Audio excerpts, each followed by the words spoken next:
What was supposed to be a successful drug interdiction operation has now turned into a deeply troubling international incident.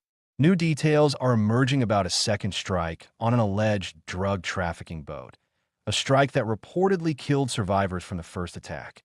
According to newly released information, the boat was initially targeted during an anti-narcotics operation after being flagged as a suspected drug smuggling vessel. Authorities believe the crew was transporting a large shipment of illegal drugs across international waters. The first strike severely damaged the boat, leaving it crippled and partially sinking. Several people aboard were reportedly injured but still alive. However, what happened next is now raising serious global concern. Sources reveal that a second strike was launched hours later on the same vessel, even though survivors were still on board.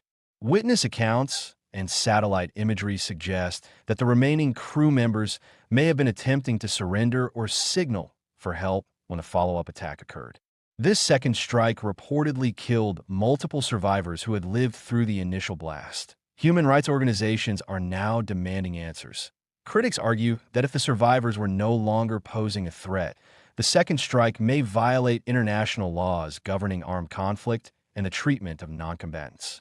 Legal experts say this could lead to a full international investigation and possible war crime allegations if wrongdoing is confirmed.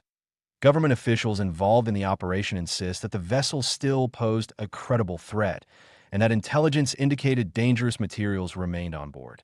They maintain the second strike was necessary to prevent contraband from reaching criminal networks. But so far, no independent evidence has been publicly released to support that claim. Families of the victims are now coming forward, demanding transparency and justice.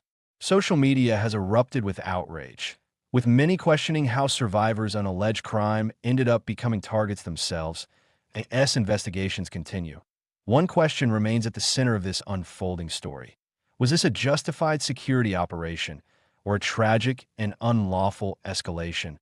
We will continue to follow this developing story